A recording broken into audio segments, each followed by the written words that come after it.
Paletteful packs! Woohoo! Dear God, I hope this box is good. I'm not really sure what I want in this box, but I'm positive I don't want any colored crayons or oil pastels. As long as I don't get any of those two, I'll be happy.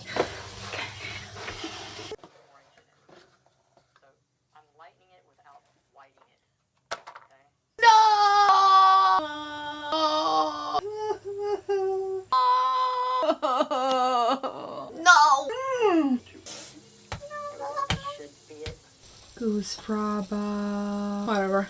I'm gonna read you now a little bit about the supplies in the box, as told by Paletteful Packs. Experiment with mixed media with these premium quality oil pastels from Faber-Castell.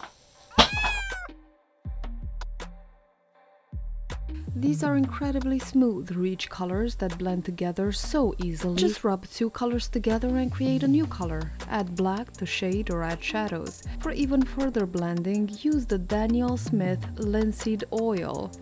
MSRP $4.26. And on the back there are some inspiration and ideas and a little hook that you can hook it somewhere. Marabou Art Spray. It's an artist quality, low viscosity, non-aerosol acrylic spray paint for use on many different porous or semi-porous surfaces. Your oil pastels and China markers can be applied directly on top of the spray once the spray has dried. You can even use a dip pen for lettering, paint as you would with watercolors, or blend with a damp brush or sponge. Daniel Smith Refined Linseed Oil. Linseed oil is an oil painting medium that has been used by oil painters for centuries. The oil is also a very effective medium for blending oil pastels. While it has a yellow tint in the bottle, it is a pale oil and will not affect the colors of your oil pastels. You have to smell it. It smells nutty and seedy, but don't eat it. I'm sure it'll be yucky. Bonus item! The bonus item is a Caran d'Ache Neo Color 3-pack. These fluorescent wax pastels are high quality, water resistant, and have superior covering power. Draw on any type of material: cardboard, glass, wood, leather, fabric, stone, etc. Really random addition. I don't know what to make of this, but I have an idea. Then I found a cute little sticker that I seem to have lost as soon as I finished the video. Then we have another small Princeton brush. It is to be used with the Daniel Smith Refined Linseed Oil to blend the oil pastels. China markers. Then we have China markers, which is a soft crayon-like pencil-style marker designed to mark on both porous and non-porous surfaces. As the marker wears down, simply pull the string to peel back the paper and reveal more of the marker. They are for drawing on top of the oil pastels and will not blend with the linseed oil. Then we have blending stumps, pretty straightforward. Then a sandpaper block with 12 sheets of 1 inch by 4 inch medium grit sandpaper to sharpen charcoal, blending stumps, crayons, pastels, pencils, and tortillon. We have a hard panel board designed for painting, mounting, and mixed media. Smooth, strong, and warp resistant surface. The best surface for your Marabou Art Spray. Now observe the difficulty I'm having in removing the paper pad from the box. Stonehenge paper pad 9 inch by 12 inch is 100% cotton rag acid-free heavyweight paper that is machine-made in the USA. It is ideal for a variety of media, and it offers a smooth, even surface with a slight tooth that resembles vellum. So the total value of this box is presumably $64.62, not counting the bonus-free neon wax pastel. The bulk of the value is in the notebook and the linseed oil. This box is indubitably meaty, and as soon as I got everything out, I thought of 3 completely distinct art style creations that can be done with these. So before I ventured into these uncharted waters, well, except for the oil pastels, which are slightly charted and muddied by my previous and failed attempt at oil pastels from when I got that last sketch box. But if you know me, I wasn't about to be defeated again by my nemesis, and these oil pastels are much more solid, not as soft, and felt more like a crayon but with less wax and more pigment. The tip was also more manageable, and I found that I could control the amount of of vibrance and hue that I wanted by applying more or less pressure. So after I was done swatching and testing all of the items, it was time for art. One of the things that I like about Paletteful is that they have a monthly prompt that you can get inspiration from and share on social platforms. So immediately I wanted a double punishment. Let's combine my one nemesis, oil pastels, with my other nemesis, portraits. And since another prompt was hat, I thought why not use my husband Sam for this, since he likes hats and probably being immortalized in children's oil pastels is his ultimate dream. I used a brown that looks like a burnt sienna for the shadow color, and I laid it where that darker skin color would be. I pressed quite lightly in the beginning as I knew I was going to mix other colors in it later.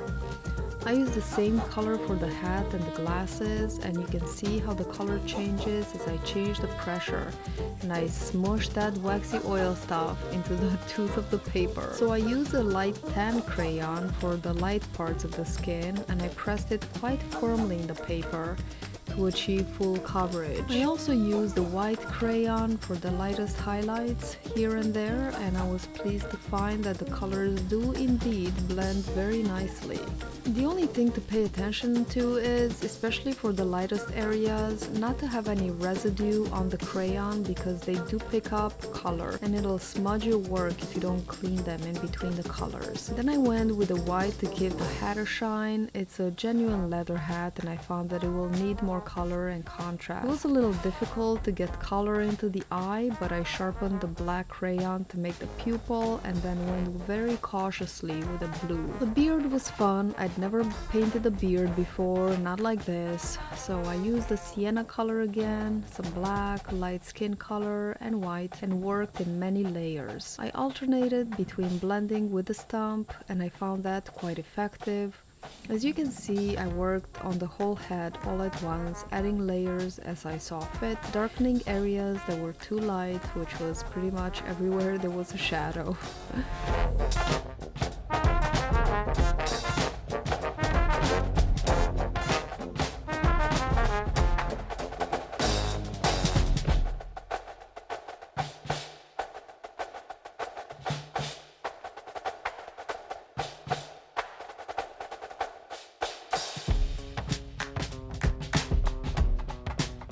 Then I tried blending the hat with the linseed oil, and please excuse the temporary glare. It disappears once the oil gets absorbed into the paper and mixed with the pastels.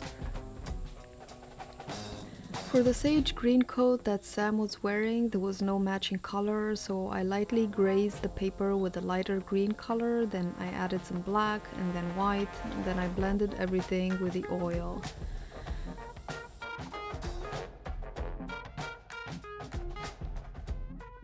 Then for the fun part, the background, it was a verdant green, so I had fun blending all of the greens and the yellow and the light blue to make a blurry forest feeling. Also some brown and black for the tree trunks and the branches. Then I went back to the beard, blended it with the oil, adding more layers of brown and black and white, and tried to preserve the texture. I added more dimension to the ear and I decided I was done with it. Then, like I said, I really wanted to create a tri-color piece with only the china graphs, the white, black and red, and it just so happened that I received a red art spray, so I thought of some cool drip effects that could mimic blood, so I had some real fun with this one. But as usual, I sketched out the drawing first. Whenever I think of red, white and black, I think Asian themes, cherry blossom, Chinese and Japanese paintings. I love that stuff and I continued with the portrait theme. Now some of the more traditional Japanese art is more iconic with clean lines and highly expressive. I chose a geisha for a study and I looked up some reference photos and made my own little composition. The china pencils worked well on the wooden board, but I had to really press it deep to cover the rough texture of the wood, but with multiple passes it achieved a good coverage. When I became frustrated with a floppy piece of string, I grabbed some washi tape and neatly taped it away. The rest of the experience was much more pleasant. The Stump Blender did a good job at achieving a nice soft gray out of that white and black. It pushed the pigments deep into the board. I really enjoyed this one the most, I think, because of the solid parts. I didn't feel the need to focus on shading and realism so much, although all those little floral designs on her kimono became a bit tedious at one point. But in the end, I know those little details are what make the piece more special. I wanted my geisha to be a strong character, so I gave her a sword that complements her demure appearance. She may look shy, but don't go about messing with her. Though she be but little, she is fierce. I was actually surprised by the spray effect and how much fun I had with it. This by far is my favorite creation that I did from this Paletteful packs box. The simplest and the most effective. Let me know which one is your favorite so far. Then I still had those neon wax pastels. Well, on the back of the Faber-Castell's oil pastels there was this scratch through technique that looks so very intriguing. So I thought that'd be something new and exciting that I've never done before. So after a bit of research I learned how to make my own scratch paper art. So I laid down all the colors in a golden spiral fashion, and initially I only wanted to use the neon colors, but there were only 3 colors, and everyone knows that for a proper trippy art you need some more variety, especially some purple, like you need purple. So I ended up using the light blue and the purple oil pastels for it as well. Then I coated the page with some black Montmartre paint mixed with some black 3.0 from Culture Hustle, the blackest black available for purchase. And I proceeded to wait for the rest of the afternoon for that to dry. OMG, it was so forever taking.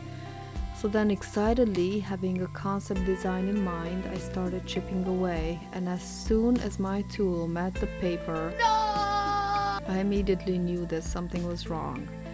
But you just watch the rest of the time lapse where it almost looks like everything is going as planned. And at the end I will reveal the sad truth of the situation. It was so disappointing, I won't lie. But I'm not giving up, and I have already prepared another page, and instead of the brush-on paint I used Rust-Oleum all-purpose spray paint. And at first glance it looks way more promising than the previous one. But if you want to see how this one will turn out, you gotta stay tuned to the next video, my friend.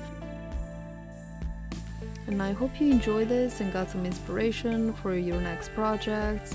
Let me know which was your favorite one in the comments down below, and if you had a Paletteful packs, what did you do with it?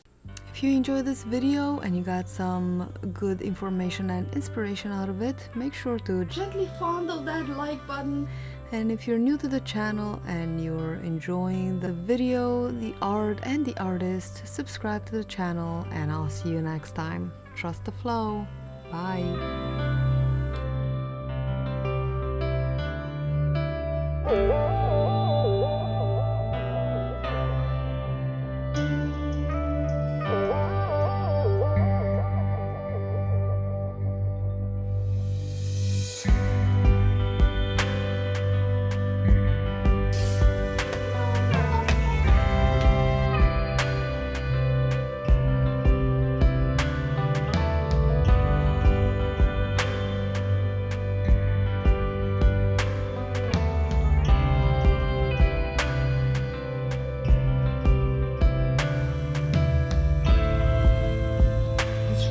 Ice cream.